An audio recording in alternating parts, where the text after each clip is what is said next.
Hi, welcome. Thank you for joining us on To The Point. Don't go away, we've got a really interesting program for you. I want to introduce you to a very good friend of mine called Don McAlvany. He's a Christian investment advisor. We'll tell you in a moment how we met each other in a prison a long time ago.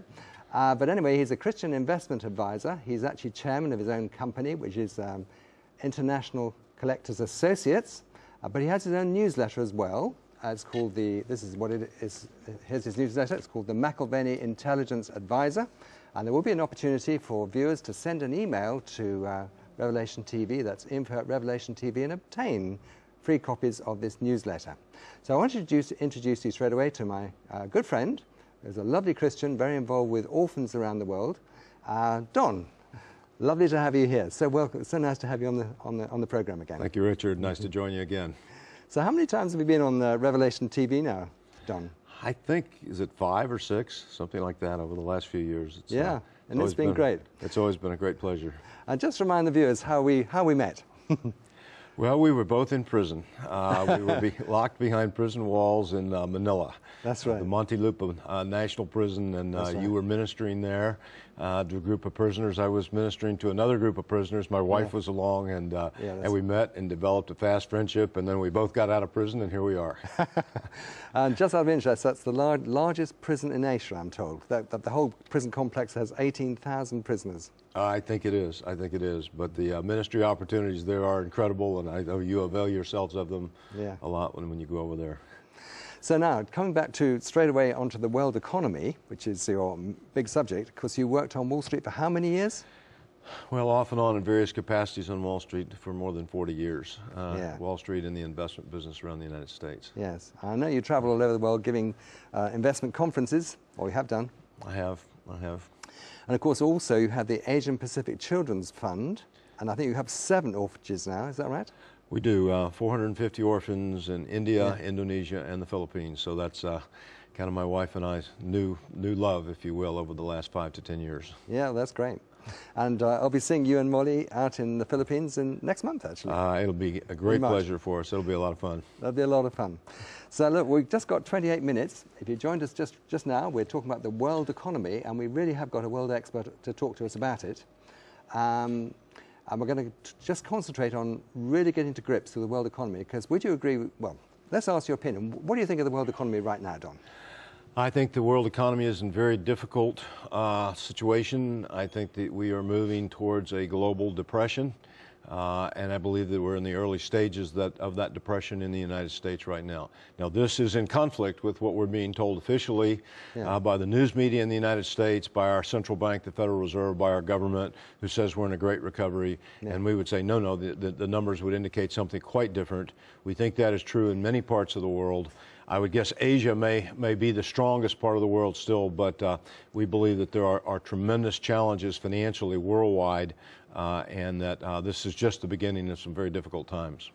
So when we talk about how difficult things are, if we were to compare now with the 1930s Great Depression, how would you compare the two? Real estate in America has dropped almost as far as it did during the Great Depression from 1928 to 32. We see unemployment today. The government would tell us it's 9.4%. Real world unemployment in the United States is 22.4%.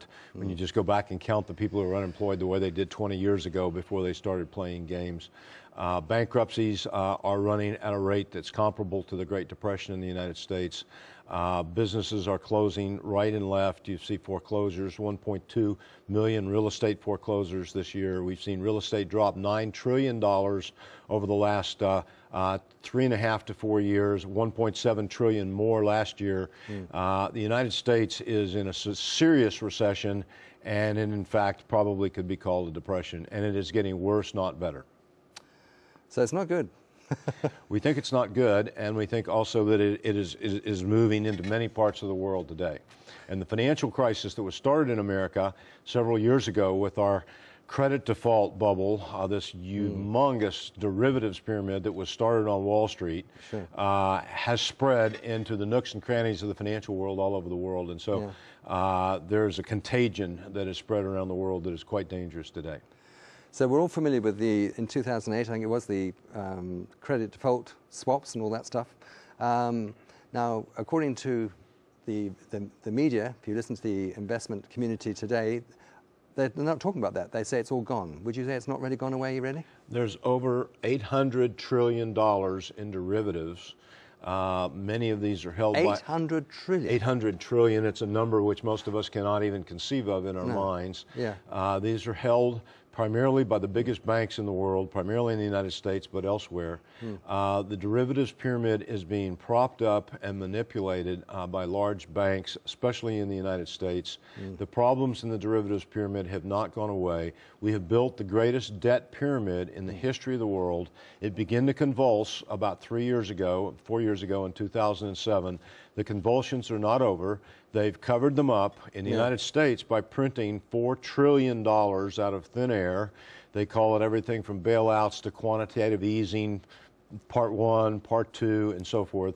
It's simply printing press money. They've created $4 trillion out of thin air to try to paper over this convulsive situation. It's protecting the big banks. It's protected Wall Street. It has not filtered down to the economy or the man on the street. Yeah. So there's great financial pain in the United States today, and it's not going away. It's going to get worse, and we believe you're going to see it in Europe. You're going to see it in Asia, all over the world. It's a worldwide phenomenon, really. We believe it really is. Look at your credit, or look at your debt, sovereign debt problems across Europe today. Sure. Yeah. No, this is a worldwide crisis. And it's not going away anytime soon, is that right? In spite of what the politicians, the financial authorities, and the media in our country and Wall Street keep telling us, no, it is not going away. It is indeed getting worse. So just to summarize, the media, both in the US and also in Europe and here as well, they're just basically saying we're in a recovery situation, but you would disagree and say we're basically in a recession, probably the beginning of a depression. Is that right? They're telling people what they want to hear. They're telling people what the politicians want them to say to make everybody happy so they will go out and buy and borrow more and so forth. But it's simply not true. And if you went around the United States and talked to people all over the United States like we do, and we talk to a lot of people in Europe, you would find that the financial pain is getting worse and worse. The unemployment is getting worse and worse. Bankruptcies, foreclosures, defaults on real estate property are getting worse and worse. Right. It is not a recovery, except in the minds of the politicians, the people in our central bank, and the people in our media and on Wall Street. And this has the potential of being a global depression, is that right?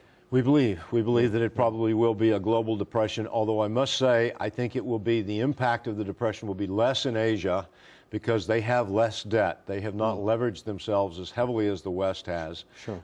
And so we believe Asia will recover from this depression much faster, and in fact will not suffer as badly from it as in America, the UK, and in Europe. Sure.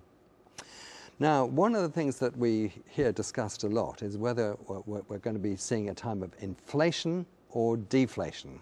And actually, a lot of even in the investment newsletters, they don't agree with each other either. What is your view on that one, Don? Whether we're going to go for inflation or deflation? Well, when you look at the drop in certain assets like real estate, when you look at the collapse of the credit default bubble, when you look at the sovereign debt crisis in Europe, you would say, well, gee, all those things look very, very deflationary, and indeed they do. Sure. And we are in a serious recession, deflationary recession now, only it's really not a deflationary recession. If you look at real world inflation numbers in the United States, they're not under 1%, as the Fed would try to con the American people that they are. Of course they're not. Look at energy prices, look at gasoline prices, look at food and medical and so forth. They're all up 8, 10, 12, 15% a year. Sure. They would tell you that inflation is very low. So what we really have in America today is an inflationary recession. And I suspect that would be true in the UK today. I suspect it would be true in much of Europe and so forth. What we see coming, though, is something quite different. Out of a deflationary depression, or even an inflationary depression, overnight it can morph into a hyperinflation. And that happens when the central banks of the world, led by our own Federal Reserve, they begin to panic and they begin to print money and print and print and print, and they do it faster and faster, and the people begin to realize that the value of their currency is going down, and they begin to get out of the currency as fast as they can and into anything that's not the currency, and that's the beginning of a hyperinflation. So a deflationary depression can morph overnight into an inflationary depression, and that's one of our great concerns. So inflation is higher in the United States today, closer to 10% or more, probably in Europe than and England than the official rates would be. But our great concern is that this will morph into a hyperinflation. Yeah. Now I'm just going to stop here, because a lot of our viewers would tend to think, as a lot of people do, inflation and deflation in terms of the price of stuff in the shops. But of course, as an economist, that's not how you think of things, is it? You think in terms of the money supply. Well, inflation is a contraction of the monetary base. It's a contraction of currency and credit. And then the result of that is prices of things will go down. Deflation, I'm sorry. Yeah, deflation is contraction. It is a contraction. Inflation is a massive expansion of currency and credit by the politicians and the monetary authorities, and the result of that is that prices go up. Now we see that. We've seen, as I said earlier, in the last 3.5 years, to fight the recession and the implosion of the credit default bubble, our politicians and monetary authorities have created $4 trillion out of thin air. Okay, that's a massive expansion of the monetary base, and we now see prices beginning to go up. And the government is fibbing about the prices and trying to say they're much lower because they want to keep the public happy, so they'll keep voting for them and so forth. So that's inflation, that's deflation. Hyperinflation is a very different animal. Hyperinflation is when people panic about the currency. And they say, good grief, Charlie Brown, this currency is going to nothing. Look at them. They're running the printing presses like madmen, like they did in Weimar, Germany, and then from 1919 to 1923, when they totally destroyed the German mark. We've got to get out of this currency and into anything that's not the currency. And so a hyperinflation begins when people begin to lose confidence in a currency. The potential for a hyperinflation in the U.S. dollar is very high. But America is not the only country that's running the printing presses. Fiat money is being created. That's totally unbacked money by central banks all over the world. So when you talk about fiat money, I think we came off the gold reserve, was it 1971, is that right? We finally cut the final tie to gold in 1971 when Richard Nixon devalued the U.S. dollar. So most countries, there's no countries in the world, except maybe Switzerland has some gold backing. So all other countries are basically fiat. They will have as much money as their politicians and monetary authorities decide to create. So a fiat money, just to explain to our viewers, is money not backed by gold, basically, or silver, or monetary. It's backed only by the whims and the desires of the politicians, and that is always to print more money to keep themselves in power and to make things look stable. And so we see central banks and governments all over the world printing money. So this could morph from a deflationary depression into an inflationary depression and a hyperinflation, not just in America, but in many places in the world. Which is really frightening. Now, of course, what they're talking about now is quantitative easing. This is the word I've only heard it the last 2 years. Is that right? Quantitative easing. That's a government propaganda word to cover up the fact. It's printing money. The government is now going out and buying hundreds of billions of dollars of its own government bonds because they can't find other people to buy them. If you're the Chinese and you're sitting on $1.88 trillion of U.S. Treasury paper and you see the government printing more and more money and diluting the paper that you've got, you will stop buying those bonds. And a lot of people around the world have stopped buying those bonds, and so what's happening now is the government is having to print the money to buy the bonds themselves. That's what they call quantitative easing, something like what Weimar Germany did in 1919 that triggered the hyperinflation. Now, I'm going to ask you about some of the various currencies. I want to talk about the US dollar, whether that'll still remain the world's first reserve currency, and what do you think about the British pound and also the euro? So what do you think of those currencies? So we're talking about the US dollar. I think the US dollar is in serious trouble. I think the US dollar will eventually go down 50 to 70% from where it is today, and that would be a destruction of the dollar.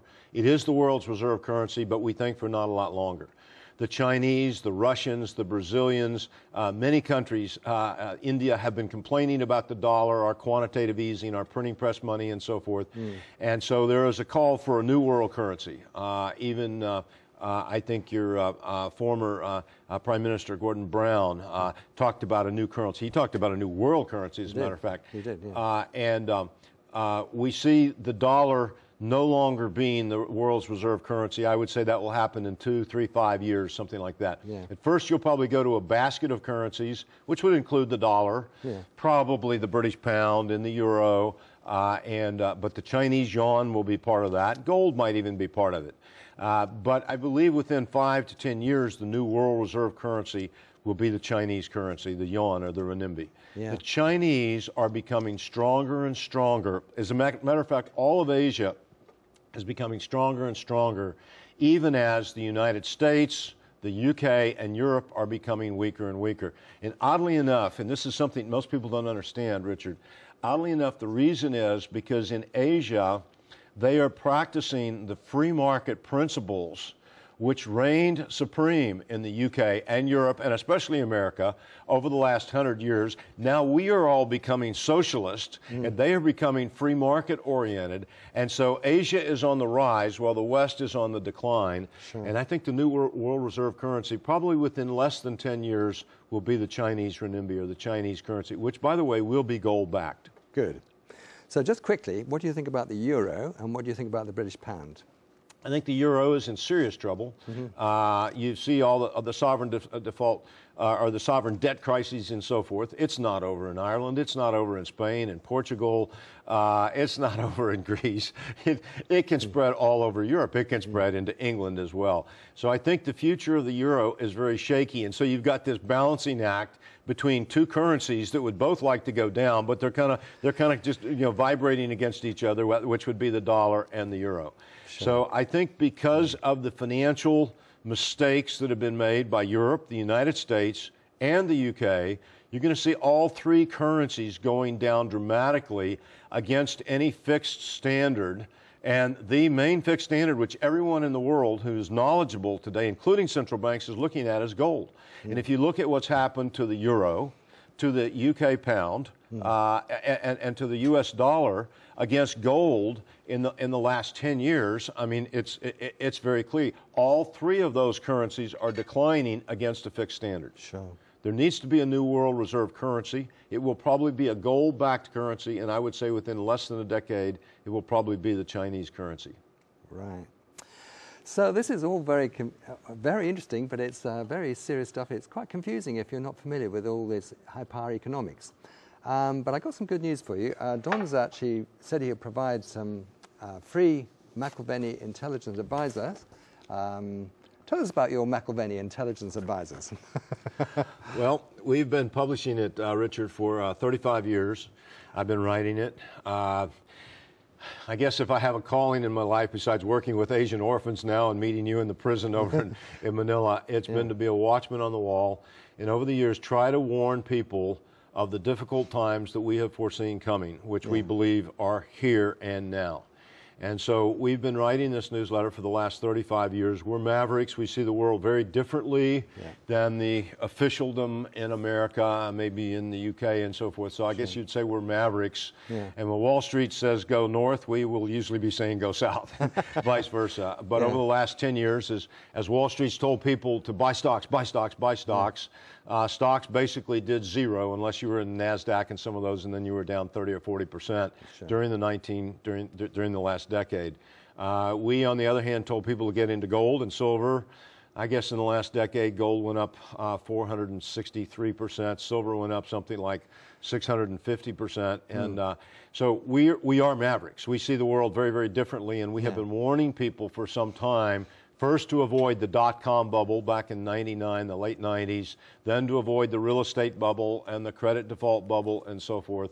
And so we are mavericks. But I guess our claim to fame on the newsletter. But you're really good mavericks. Well, you know, I hope so. Well, all Christians are mavericks these days, but you're a Christian. You're a pretty rare commodity, actually. We're trying to help Christian people to understand the times.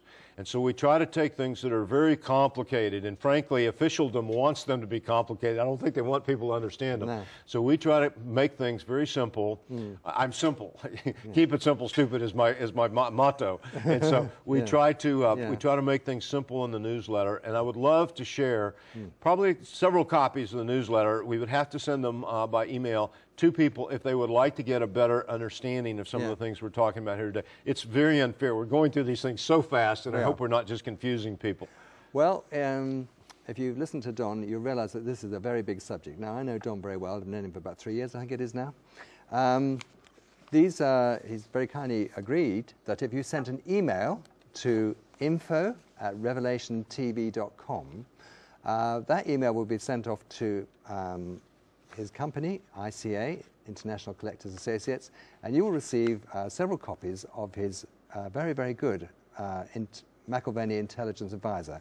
And you'll just spend some time reading this, and it is a very big subject. And it's really too big a subject to cover in half an hour, really. But we'll come back, and so just remember that if you want to have a free copy of his McAlvany Intelligence Advisor, his newsletter, which goes all over the world, just send an email. We can't cope with phone numbers, unfortunately, because it's got to be an email to info@revelationtv.com, and that email will be forwarded to America, and you'll get back some what are called PDF, Adobe Acrobat files containing these newsletters. Now, people might be quite frightened about the deflation to start with, and then the inflation to come, and possibly hyperinflation. So what advice would you give to our viewers about how to protect themselves against inflation or deflation? First of all, pray a lot. I think I'm serious when I say that. Hosea 4:6 says, "My people perish from lack of knowledge." Proverbs 27:12 says, "The prudent see danger and take refuge, but the simple keep going and suffer for it." So you need to understand the times in which we live, and we try to help people to do that. I think the Achilles heel of most Americans and most people maybe in the free world is too much debt. You want to reduce your debt to as low as you possibly can.